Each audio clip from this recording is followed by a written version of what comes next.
Smoking causes cancer. Smoking kills. புகைப்பிடித்தல் புற்றுநோய் உண்டாக்கும் மற்றும் உயிரை கொல்லும். Liquor drinking is injurious to health. மது அருந்துவது ஆரோக்கியத்திற்கு தீங்கானது. Be safe, don't drink and drive. பாதுகாப்பாக இருங்கள். குடித்துவிட்டு வாகனம் ஓட்டாதீர்கள்.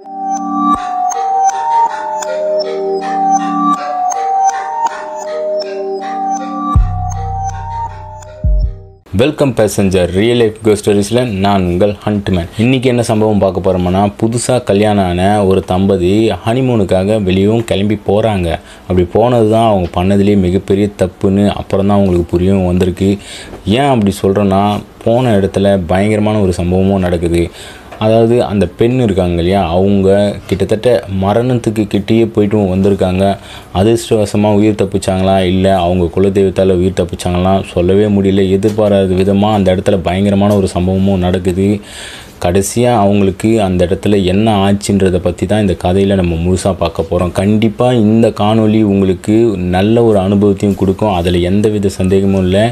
நீங்கள் இந்த காணொலியை தொடர்ச்சியாக பார்த்துட்டே இருங்க, பயங்கரமாக இருக்கும். இது போன்ற திகில் மற்றும் அமானுஷ்யம் சம்பவங்கள் உங்களது வாழ்க்கையில் நடந்திருந்தால் நம்மக்கிட்ட நீங்கள் ஷேர் பண்ணணும்னு நினச்சிங்களா, கீழே தெரியுற இந்த மின்னஞ்சலுக்கு நீங்கள் ஷேர் பண்ணலாங்க. ஒருவேளை மின்னஞ்சலில் உங்களுக்கு டைப் பண்ணுறது கஷ்டமாக இருந்துச்சுன்னா நான் வாட்ஸ்அப் நம்பர் கூட கொடுக்குறேன், அதில் போய்ட்டு நீங்கள் வாய்ஸ் நோட்டாக கூட ஷேர் பண்ணலாம். இது வரைக்கும் நம்ம சேனலில் நீங்கள் சப்ஸ்கிரைப் பண்ணால் பார்த்துருந்தா ஃபஸ்ட்டு சப்ஸ்கிரைப் பண்ணிக்கோங்க. பக்கத்தில் இருக்கிற பெல் பட்டனை அழுத்திட்டு நோட்டிஃபிகேஷன் ஆல்னு கொடுத்தீங்கன்னா நம்ம போடுற இந்த மாதிரியான திகில் மற்றும் அமானுஷ்ய சம்பவங்கள் எல்லாமே உங்களுக்கு தொடர்ச்சியாக வந்துகிட்டே இருக்குங்க. ஸோ இப்போ வாங்க நம்ம வீடியோக்குள்ளே போகலாம்.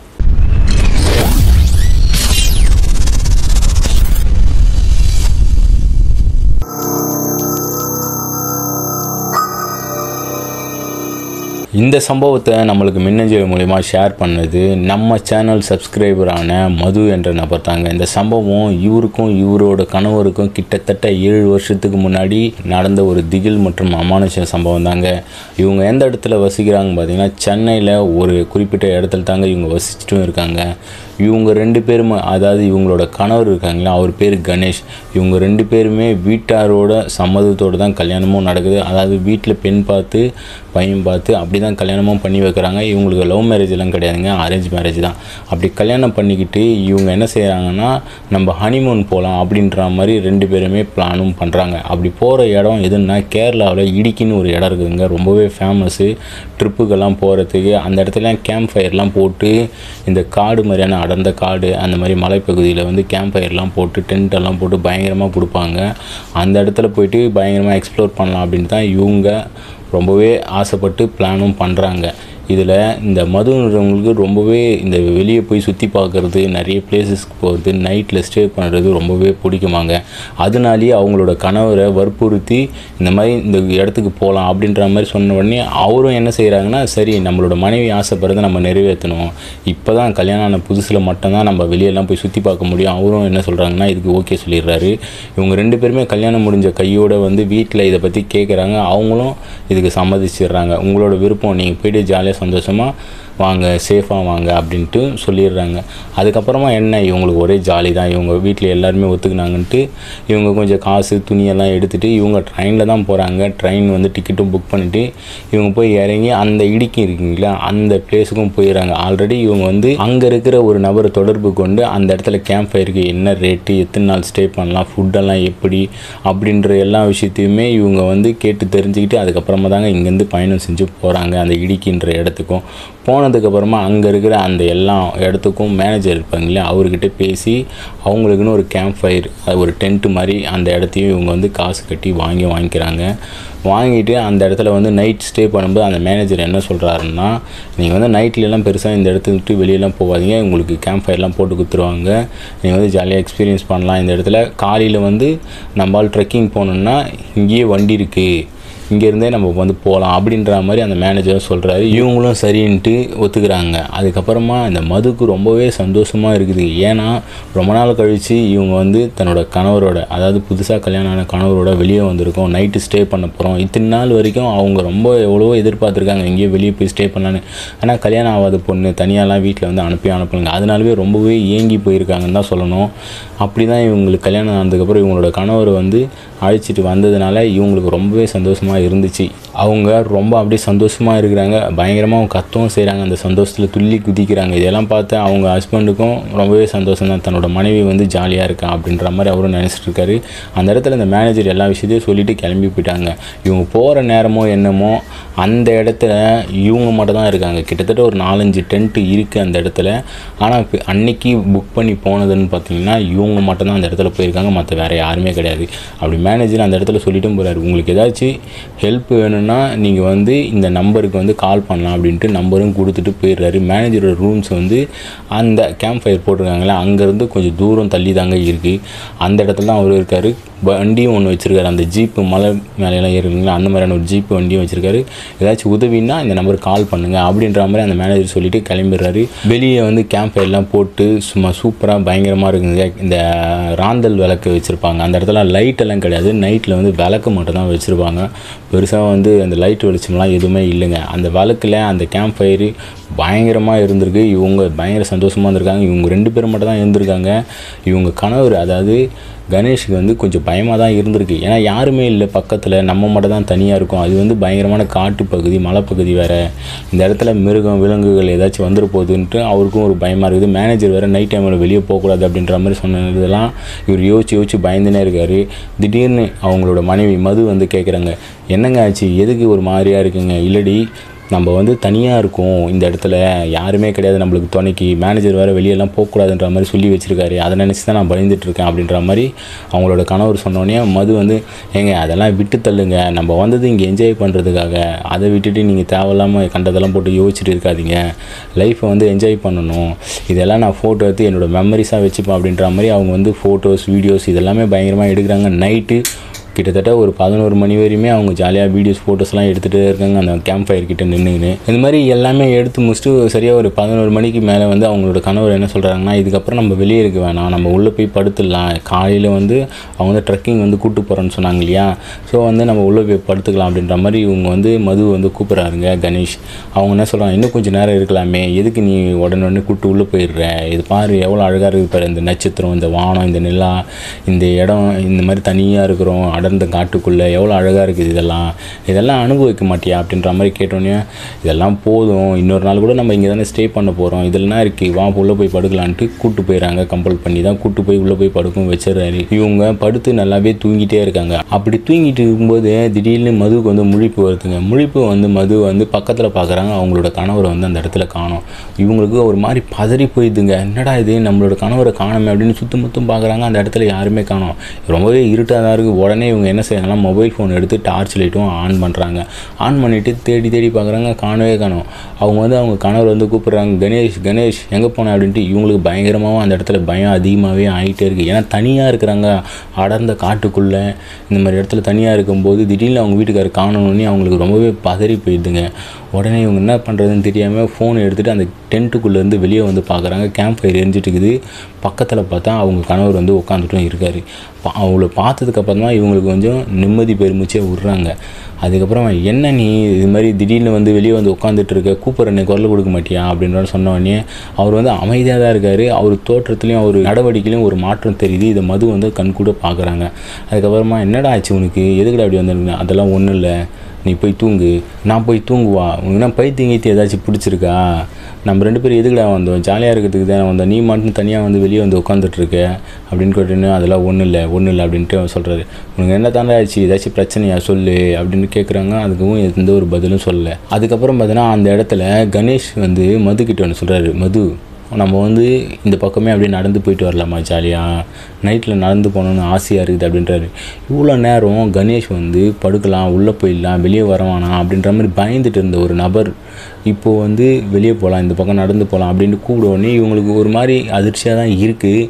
இருந்தாலும் தன்னோட கணவர் வந்து கூப்பிட்றாரு, எப்படி அதை வந்து மறுக்க முடியும் அப்படின்ட்டு இவங்க என்ன செய்றாங்க, சரிடா போகலாம், ஒன்றும் பிரச்சனை இல்லையே அப்படின்ற மாதிரி இவங்கக்கிட்ட சின்னதாக ஒரு டார்ச் லைட்டும் அந்த மேனேஜர் வந்து கொடுத்துட்டு தாங்க போயிருக்காரு. அந்த டார்ச் லைட்டை கையிலையும் எடுத்துக்கிறாங்க. கையில் எடுத்துகிட்டு இவங்க 2 பேர் கணேஷும் மதுவும் அப்படியே நடந்து போயிட்டுருக்காங்க. அப்படியே அந்த ஜீப்பு போகும் இல்லையா, அந்த ரெட்டை வழி பாட்ட மாதிரி ஒரு வழி இருக்குது. அந்த வழியில் தாங்க இவங்க அப்படியே பொறுமையாக நடந்து போயிட்டே இருக்காங்க. போகிற வழியில் இந்த மது வந்து என்ன செய்கிறாங்கன்னா டார்ச் லைட் வச்சுட்டே போகிறாங்க. அப்படி போகும்போது வீடியோ ஃபோட்டோஸ்லாம் அப்படியே மூஞ்சில் டார்ச் அடிச்சுட்டு அப்படியே எடுத்துகிட்டு போயிட்டே இருக்காங்க. இவங்க 2 பேரும் அப்படியே ஜாலியாக நடந்து போயிட்டே இருக்காங்க. ஆனால் கணேஷ் கிட்ட நிறையவே ஒரு மாற்றம் தெரியுதுங்க. அவர் நார்மலாகவே இல்லை, அவர் அப்நார்மலாக தான் இருக்கார். அப்படியே போயிட்டு இதெல்லாம் கவனிச்ச மது இருந்தாலும் அவர் மேலே நம்பிக்கை வச்சு போயிட்டே இருக்காங்க. ஏதோ ஒன்று ஆயிருக்கும் போல், ஃப்ரீயாக சுற்றினா கொஞ்சம் சரியாயிடுவான் போல், வீட்டை நினச்சி கவலைப்படுறான் போல் அப்படின்னு இவங்க நினச்சிட்டு இவங்க கூடயே போயிட்டே இருக்காங்க. அப்படியே போயிட்டே இருக்கிறாங்க. கொஞ்சம் தூரம் போனதுக்கப்புறமா நல்லா ஒரு அடர்ந்த காடுங்க, பயங்கரமான காடு, கும்மு இருட்டாக இருக்குது. அந்த இடத்துல இவங்ககிட்ட டார்ச் லைட்டும் இருக்குது. திடீர்னு இந்த நேரத்தில் என்ன பண்ணுங்கன்னா டார்ச் லைட்டு டக்கு டக்குன்னு ஒரு மாதிரி அமைஞ்சு எரிஞ்சு உடனே இவங்க என்ன பண்ணுறாங்கன்னா இவங்களுக்கு கொஞ்சம் பயம் வந்து அதிகமாகிடுது. என்னது இது எரியவே இல்லை. டார்ச் லைட்டை குனிஞ்சு பார்த்துட்டு சைடில் பார்க்குறாங்க. அவங்களோட புருஷனை அந்த இடத்துல காணுங்க.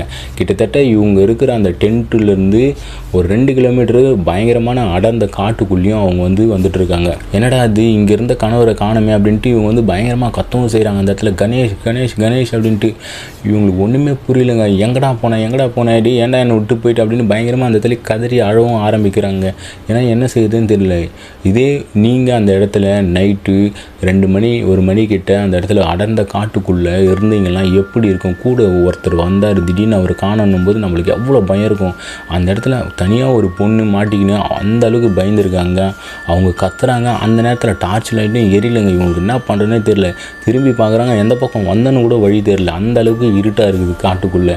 இவங்க என்ன பண்ணுறதுனே தெரியாமல் அப்படியே அழுதுகிட்டே ஃபோன் நல்ல வேலை கையில் வச்சுட்டு இருக்காங்க. அந்த ஃபோனை எடுத்து டார்ச் லைட்டை அடிச்சுட்டு அப்படியே பொறுமையாக நடந்தும் போயிட்டே இருக்காங்க. அதுக்கப்புறமா கொஞ்சம் தூரம் போனதுக்கப்புறமா தூரத்தில் ஒரு வீடு மாதிரி இருக்குங்க, ஒரு கூரை வீடு மாதிரி ஒரு அமைப்பில் ஒரே ஒரு விளக்கு மட்டும் எரிஞ்சிட்டு இருக்கிற மாதிரி தெரியுது. சின்னதாக ஒரு ஒளி மட்டும் தெரியுது.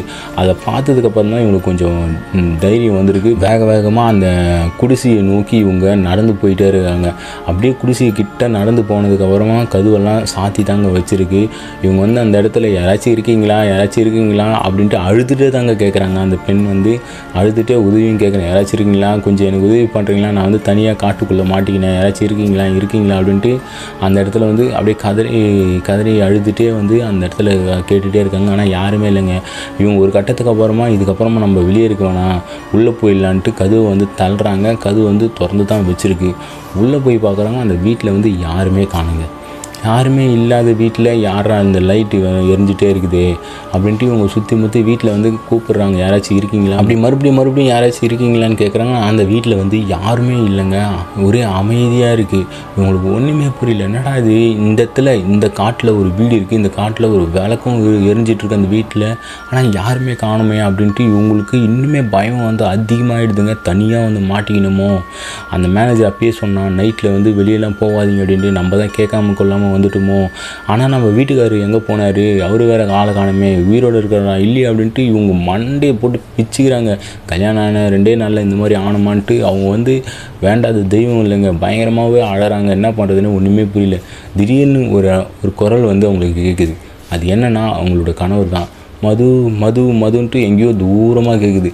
அந்த குரல் கேட்ட உடனே தான் இவங்களுக்கு கொஞ்சம் நிம்மதியே வருதுங்க. நம்மளோட கணவர் வந்து நம்மளை தேடி வராரு போலன்ட்டு என்ன செய்கிறாங்கன்னா அந்த வீட்டுக்குள்ளேருந்து கடற்கடன்னு வெளியே வந்து பார்க்குறாங்க.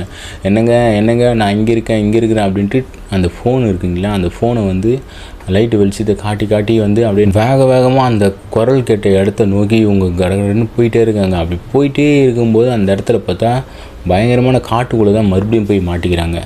அந்த காட்டுக்குள்ளே போய் மாட்டிக்கின்னு இந்த பக்கம் தானே கேட்டுச்சு. திடீர்னு அந்த குரல் கேட்குறது வந்து நின்றுச்சுங்க. என்னங்க எங்கே இருக்கிறீங்க, நான் வந்துட்டேன், என்னை பயம்படுத்தாதீங்க, எனக்கு ரொம்ப பயமாக இருக்குதுங்க, ஏங்க இந்த மாதிரிலாம் பண்ணுறீங்க அப்படி இப்படின்ட்டு ஒரு மாதிரி அழுதுகிட்டே அவங்க கேட்குறாங்க. ரொம்பவே பாவங்க. அந்த இடத்துல அவங்க ரொம்பவே கஷ்டப்பட்டுருக்காங்க. இந்த மாதிரியான ஒரு சூழலில் என்ன பண்ணுறதுனே தெரியாமல் அவங்களுக்கு பேசாமல் இருக்கிறதுக்கு செத்தே போயிடலாமா அப்படின்ற ஒரு மனநிலைமையே வந்துட்டுருக்கு அவங்களுக்கு அந்த பயத்தில். இப்படி ஒரு சூழலில் நம்ம மாட்டிக்கணும்னா காட்டுக்குள்ளே நடுவில் இந்த மாதிரியெல்லாம் ஒரு அமானுஷமான விஷயங்கள்லாம் நடக்குதுன்னா அந்த இடத்துல அவங்க எவ்வளோ பயந்துருப்பாங்க. அப்படி ஒரு சூழலை தான் அவங்க அந்த இடத்துல நின்றுட்டு கத்துறாங்க. அந்த காட்டுக்குள்ளே கொஞ்சம் தூரத்தில் ஒரு மரத்துக்கு பின்னாடி ஏதோ ஒரு உருவம் மாதிரி நல்லாவே தெரியுதுங்க. அப்படியே ஒரு மாதிரி வெள்ளை கலரில் ஒரு ஆள் நிற்கிற மாதிரி தான் இருக்குது. அப்படியே ஒரு மாதிரி அவங்க போட்டிருக்க துணி எல்லாமே வெள்ளை கலர்லேயும் இருக்குது. அவங்களோட மூஞ்சி நல்லாவே பளிச்சுன்னு தெரியுது. ஒரு பக்கம் சைடாக தாங்க தெரியுது. ஒரு மரத்துக்கிட்ட யாரும் நிற்கிற மாதிரி உங்களுக்கு தெரிஞ்சிருக்கு. அந்த அடர்ந்த காட்டுக்குள்ளே இந்த இருட்டுக்குள்ளே ஒரு வெள்ளையாக ஒரு வெளிச்சம் மாதிரி தெரிஞ்சால் க்ளீனாக தெரியுங்க. எவ்வளோ தூரத்துலேருந்து பார்த்தாலும் அந்த வெளிச்சம் நல்லாவே தெரியும். அந்த மாதிரி நல்லாவே தெரியுது. ஒரு ஆள் போன்ற ஒரு உருவம் தெரியுதை பார்த்துட்டு அவங்க கணவர் தான் நம்மளை வேணும்னு பயன்படுத்துறாரு. என்னங்க எங்கங்கிறீங்க, வாங்கன்ட்டு அந்த உருவம் நிற்கிற திசையை பார்த்து இவங்க வேக வேகமாக போகிறாங்க. அந்த உருவம் இருந்த இடத்துக்கிட்ட போனோடனே அந்த உருவத்தை காலங்க மறைஞ்சு போயிடுதுங்க. அப்போ தான் இந்த மதுவுக்கு ஒரு விஷயமும் புரியுது. அது தன்னோட கணவரே கிடையாது. இந்த இடத்துல ஏதோ ஒரு அமானுஷமான துஷ்ட சக்தி இருக்குது. நம்ம தெரியாதனமாக இந்த இடத்துல மாட்டிக்கணும்னு அங்கே தாங்க அவங்களுக்கு புரியும் வருது. இவங்களுக்கு என்ன பண்ணுறதுன்னு தெரியல. பயத்தில் உயிரே போயிட்டுருக்குங்க. அந்த இடத்துல இவங்க அலறி அடிச்சுக்கின்னு அந்த இடத்துல அந்த உருவம் மறைஞ்ச உடனே அலறி அடிச்சுன்னு திப்புன்னு ஓடவும் ஆரம்பிச்சுக்கிறாங்க. அந்த காட்டுக்குள்ளே எந்த பக்கம் ஓடுறதுன்னே தெரிலங்க. இவங்க ஓடுறாங்க ரொம்ப நேரமாக ஓடிந்தாங்கிறாங்க. மூச்சு வாங்குது பயங்கரமாக. இவங்க போயிட்டு ஒரு இடத்துல நிற்கவும் செய்கிறாங்க. நின்னதுக்கு அப்புறமா மறுபடியும் அவங்களோட கணவரோட குரல் கேட்குதுங்க. குரல் கேட்ட உடனே இவங்களுக்கு புரிஞ்சுதுங்க, அது நம்மளோட கணவரே கிடையாது, கண்டிப்பாக அது ஒரு கெட்ட சக்தி அப்படின்ட்டு.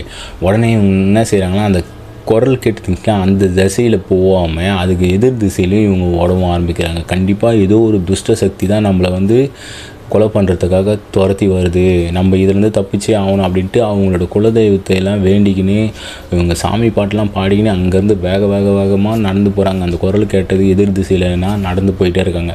அப்படி போயிட்டே இருக்கும்போது திடீர்னு யாரும் கையை பிடிச்சி இழுக்கிற மாதிரி இருக்குதுங்க பின்னாடி.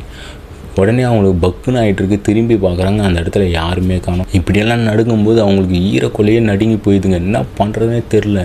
அந்த பயத்தில் மாதிரி அந்த இடத்துல என்ன செய்கிறதுனே தெரியாமல் குடுன்னு ஓடிட்டே இருக்காங்க. அவங்க வேகமாக ஓடுறாங்க. வேகமாக ஓடிட்டே இருக்கும்போது என்ன பண்ணுறாங்கன்னா, ஒரு இடத்துல எதிர ஏதோ ஒரு மோதனா மாதிரி இருக்குதுங்க. உடனே அவங்க கீழே பிறண்டு உழவும் செய்கிறாங்க. கண்ணை திறந்து பார்க்குறாங்க. இவங்க கிட்ட ஒரு வெள்ளை கலரில் ஒரு ஆம்பளை உருவம் நல்லாவே தெரியுதுங்க. அவங்களுக்கு கிட்டத்தட்ட அரை மயக்கத்தில் இருக்கிறாங்க. அந்த உருவம் இவங்க கிட்ட அப்படியே இவங்க கால் எதிர, அதாவது இவங்க காலுக்கு பக்கத்தில் நின்றுட்டு இவங்களையே முறைச்சி பார்க்குதுங்க. இவங்க அரை மயக்கத்தில் அந்த உருவத்தை நல்லாவே பார்க்குறாங்க. அப்படி பார்த்துட்டே இருக்கும்போது கணேஷ் அப்படின்னு சொல்லிகிட்டே அப்படியே முழுசாக இவங்க மயக்கமும் அடையிறாங்க. மயக்கம் அடைஞ்ச மது கண்ணை திறந்து பார்க்குறாங்க. கண்ணை திறந்து பார்த்தா இவங்க அந்த டென்ட்டுக்குள்ளே படுத்துகிட்டே இருக்காங்க. அப்புறம் தாங்க இவங்களுக்கு புரியுது, இவங்களுக்கு நைட்டு ஃபுல்லாக நடந்த எல்லா விஷயமே ஒரு கனவுன்னு. இவங்க எழுந்து பார்க்குறாங்க. அப்போ தான் இவங்களுக்கு உயிரே வருது. அப்பாடி இது எல்லாமே கனவா அப்படின்ட்டு இவங்களுக்கு ஒன்றுமே புரியல. அப்படியே பயங்கரமாக குழம்பியும் போயிருக்காங்க. பக்கத்தில் இவங்க கணவர் இல்லைங்க. இன்னுமே அவங்க பதட்டமாயிது. அதுக்கப்புறம் டென்ட்டுக்கு வெளியே பார்த்தா கேம்ப் ஃபயர் இருக்குங்களா, அந்த இடத்துல உட்காந்துட்டு டீயும் குடிச்சிட்டு இருக்கிறாரு. அதை பார்த்ததுக்கப்புறம் தான் இவங்களுக்கு நிம்மதியாகுது. உடனே இவங்க எழுந்து போயிட்டு அவங்க கணவரை இறுக்கி கட்டி பிடிச்சின்னு அழவும் செய்கிறாங்க பயங்கரமாகவே. என்னாச்சு இவனுக்கு, என்ன ஏதாச்சும் கெட்ட கனவு கண்டியா அப்படின்ற மாதிரி அவங்க கணவர் கேட்டோடனே, ஆமாங்க இந்த மாதிரியெல்லாம் ஆச்சு அப்படின்ட்டு ஒவ்வொரு விஷயத்தையும் அந்த இடத்துல உட்காந்து சொன்ன உடனே அவங்க கணவர் திட்டவும் செய்கிறாரு. அந்த இடத்துல இருந்தாலும் அவங்களுக்கு ஆறுதலும் சொல்கிறாரு. அவர் என்ன சொன்னார்னா, ஏற்கனவே அந்த மேனேஜர் சொல்லிட்டு போனா இல்லையா, நம்ம வெளியே போகக்கூடாது அப்படின்ற மாதிரி. உன்னை யார் வெளியெல்லாம் போக சொன்னது, நைட்டு 11 மணி இருந்தியே, நான் உன் பக்கத்தில் தானே படுத்துட்டு இருந்தேன், நீ எழுப்ப வேண்டியதானே அப்படின்ற மாதிரி கேட்டோன்னே, எனக்கு ஒன்றுமே புரியல, உண்மையாகவே அதெல்லாம் நடந்த மாதிரி இருக்குது, நீங்கள் தான் என்னை இங்கேருந்து கூப்பிட்டுட்டு போனீங்க, அதனால தான் நான் உங்கள் பின்னாடியே வந்தேன், ஆனால் அங்கே போனதுக்கப்புறம் என்னென்னவோ நடந்துச்சு, உங்களை காணோம் அப்படின்லாம் சொல்லிட்டு பயங்கரமாக அழவும் செய்கிறாங்க. அவங்களுக்கு என்ன பண்ணுறதுனே புரியல. அந்த கனவுலேருந்து அவங்களால வெளியே வர முடியல. உண்மையாகவே நடந்த மாதிரியே இருக்குதுங்க அந்த சம்பவம். இது இல்லாமல் கணேஷும் ஒரு மாதிரி குழப்பத்தில் பயத்துலேயும் இருக்கார். அதுக்கப்புறம் அவங்க கொஞ்ச நேரம் கூட வேஸ்ட் பண்ணாமல் அந்த இடத்துலேருந்து அவங்க காலி பண்ணிவிட்டு அவங்களோட சொந்த ஊரான சென்னைக்கே திரும்பி வந்துடுறாங்க. அவங்க ரொம்பவே ஆசையாக தான் கிளம்பி அந்த இடத்துல அது எல்லாத்தையுமே எக்ஸ்ப்ளோர் பண்ணணும்னு போனாங்க. ஆனால் இவங்களுக்கு இப்படி ஒரு சம்பவம் நடந்ததுக்கப்புறமா அவங்களால அந்த இடத்துல இருக்கவே முடியாது. ஏற்கனவே இந்த மாதிரி ஒரு சில தம்பதிக்கு அந்த இடத்துல பயங்கரமான அமானுஷ நிகழ்வுகளும் நடந்திருக்கு. ஆனால் இந்த மாதிரி கனவுகளாக தாங்க வந்திருக்கு. ஆனால் நேரில் எந்த ஒரு சம்பவமும் நடக்கலையாங்க. இவங்க தூங்கிட்டே இருக்கும்போது அந்த இடத்துல கனவு மாதிரி வந்திருக்கு. அதனால தான் அந்த மேனேஜர் எச்சரிக்கையும் பண்ணியிருக்காரு. அவங்களுக்கு இந்த மாதிரி ஆட்கள்லாம் வந்து தங்கினாதாங்க வருமானமே. அதனால் வந்து இது எல்லாமே அந்த மேனேஜர் வந்து நாசுக்காக மறைச்சிட்டு வெளியே மட்டும் போகாதீங்க அப்படின்ற மாதிரி சொல்லிவிட்டு அவர் வந்து போயிட்டுருக்காரு. ஏன்னா இதை பற்றி முழுசாக சொன்னோம்னா நம்மளுக்கு யாரும் வரமாட்டாங்க, பெரிய சர்ச்சை ஆகிடும் அப்படின்ற மாதிரி அந்த மேனேஜர் வந்து சொல்லாமே இருந்திருக்காது. இவ்வளோ பெரிய பிரச்சனை ஆனதுக்கப்புறம் இவங்க வந்து கிளம்புறாங்க, இவ்வளோ பெரிய பிரச்சனை ஆகிருக்கு நைட்டு அப்படின்ட்டு இந்த கணேஷும் மதுவும் அந்த மேனேஜர்கிட்ட சொன்னதுக்கப்புறமா தான் அவர் வந்து இவங்க மேலே இறக்கப்பட்டு இந்த விஷயத்தெல்லாம் சொல்லியிருக்காரு. அதுக்கப்புறமா அந்த மேனேஜரை வந்து திட்டிட்டு தாங்க அங்கேருந்து இவங்க கிளம்பியும் வராங்க. ஏன்னா இது முன்னாடியே சொல்லியிருந்தால் அந்த இடத்துக்கு இவங்க போயிருக்க வேண்டிய அவசியமே இருக்காது. வேறு ஏதாச்சும் ஒரு இடத்துக்கு அவங்க போயிருப்பாங்க. ஆனால் அந்த மேனேஜர் இதை பற்றிலாம் அவங்களுக்கு சொல்லலை. அப்படி சொன்னால் இவங்களுக்கு வருமானம் வராது அப்படின்ற ஒரு காரணத்தினால அந்த மேனேஜர் வந்து சொல்லாமல் போயிட்டார். அந்த மேனேஜர் மேலே தாங்க தப்புன்னு நான் சொல்லுவேன். ஏன்னா இப்படியாப்பட்ட ஒரு விஷயம் நடக்குதுன்னா கண்டிப்பாக அங்கே வரவங்கள நம்ம பாதுகாக்கணும். காசுக்காக வந்து மற்றவங்களோட உயிரில் விளையாடக்கூடாதுன்னு தான் நான் சொல்லுவேன். நல்ல வேலை அவங்களுக்கு எந்த ஒரு பெரிய அசம்பாவிதமும் நடக்காமல் இருந்துச்சு. அதுக்கப்புறமா அங்கேருந்து வேறு எங்கேயுமே போகல. மறுபடியும் அவங்களோட வீட்டுக்கு திரும்பி வந்துட்டாங்க. வந்தவங்க அவங்க வீட்டில் வந்து அவங்க பேரண்ட்ஸ் எல்லாம் கேட்டிருக்காங்க, என்னாச்சு ஒரு வாரம் இருக்க போகிறீங்க அப்படி இப்படிலாம் சொல்லிட்டு போனீங்க, திடீர்னு வந்துட்டுருக்கீங்க, அது இல்லாமல் ஒரு மாதிரியாக இருக்கீங்களே 2 பேர் அப்படின்லாம் அவங்க வீட்டில் வந்து கேட்டிருக்காங்க. கேட்டதுக்கு இவங்களுக்கு வந்து ஒன்றுமே சொல்லலைங்க. எனக்கு கொஞ்சம் உடம்பு சரியில்லைம்மா, அதனால தான் நாங்கள் திரும்பி வந்துட்டோம். ஏன்னா அங்கே நடந்த விஷயத்தெல்லாம் சொன்னால் இதுக்கப்புறம் வந்து வெளியே வேறு எங்கேயுமே அனுப்ப மாட்டாங்க அப்படின்ற ஒரு காரணத்தினால இவங்க வந்து அதை பற்றியில் எதுவுமே சொல்லலைங்க. ஏன்னா இது ஒரு கனவு தானே, உண்மையாகவே நடக்கலையா நம்மளுக்கு அப்படின்ற மாதிரி இவங்க 2 பேருமே வர வழியில், அதாவது ட்ரெயின்லேயே வந்து மது வந்து சொல்லிகிட்டு இருக்காங்க அவங்களோட கணவர்கிட்ட, இதை பற்றியெல்லாம் நம்ம வீட்டில் பேச வேணாம், இதை பற்றி சொன்னால் அவங்க வந்து ரொம்பவே பயப்படுவாங்க, நம்மளுக்கு தான் எதுவுமே ஆகலை இல்லை, இதுக்கப்புறம் அதை பற்றி எதுவுமே பேசுறதால நம்ம இந்த விஷயத்தை இங்கேயே மறந்துடலாம் அப்படின்ற மாதிரி சொல்லிட்டு தான் அவங்களோட கணவரை வந்து வீட்டுக்கும் கூட்டும் வந்திருக்காங்க. அதனால் இவங்க வீட்டில் எதுவுமே சொல்லலை. அவங்க வீட்டில் இருக்கிறவங்களும் அதே நினச்சிட்டு இருந்திருக்காங்க. சரி ஏதோ உடம்பு சரியில்லை போல் அப்படின்ற மாதிரி விட்டுருக்காங்க. அதுக்கப்புறமா பல வருஷங்கள் அவங்க கடந்தும் வந்துட்டாங்க. இப்போ சந்தோஷமாக தான் இருக்காங்க. இப்போயும் அவங்க நிறைய இடத்துக்கு போகிறாங்க, நிறைய எக்ஸ்ப்ளோர் பண்ணுறாங்க. ஆனால் அந்த இடுக்கி அந்த கேம்ப் ஃபயர் அந்த இடத்துக்கு மட்டும் போகலங்க. இந்த சம்பவத்தை தைரியமாக நம்மளுக்கு பகிர்ந்த நம்ம சேனலோட சப்ஸ்கிரைபரான மதுவுக்கு நம்ம ஒரு நன்றி சொல்லிக்கணும். கண்டிப்பாக இது ஒரு கனவாக இல்லாமல் அந்த இடத்துல வாழ்ந்துகிட்டே வந்திருக்காங்கன்னு தான் சொல்லணும். அந்த அளவுக்கு ஒரு பயங்கரமான அமானுஷ சம்பவமாக இந்த சம்பவம் இருந்துச்சு. இந்த சம்பவம் கண்டிப்பாக அவங்க எல்லாருக்குமே பிடிச்சிருக்கும்னு நான் நம்புகிறேன். இது மாதிரியான திகில் சம்பவமோ அமானுஷ சம்பவமோ உங்களது வாழ்க்கையில அல்லது உங்களோட நண்பர்களோட வாழ்க்கையிலையும் நடந்திருந்தால் கீழே தெரியுற இந்த மின்னஞ்சலுக்கு நீங்கள் ஷேர் பண்ணலாம். ஒருவேளை மின்னஞ்சலுக்கு டைப் பண்ணுறதுக்கு உங்களுக்கு கஷ்டமாக இருந்துச்சுன்னா வாட்ஸ்அப் நம்பர் கொடுக்குறேன், அதில் போய்ட்டு கூட நீங்கள் வாய்ஸ் நோட்டாக ஷேர் பண்ணலாம். இதே மாதிரி தொடர்ந்து எனக்கு ஆதரவு கொடுத்துட்டே இருங்க. அப்போ தான் இந்த மாதிரியான திகில் சம்பவம் எல்லாத்தையும் என்னால் தொடர்ச்சியாக போட்டுகிட்டே இருக்க முடியும். கண்டிப்பாக இந்த சம்பவம் பிடிச்சிருந்தா நம்மளுக்கு ஒரு லைக்கு போட்டுருங்க. உங்களுடைய கமெண்ட்டுகளை கமெண்ட் பாக்ஸில் தெரிவிக்கலாம். நெக்ஸ்ட் வீடியோவில் சந்திக்கும் வரை நான் உங்கள் ஹண்ட்மேன்.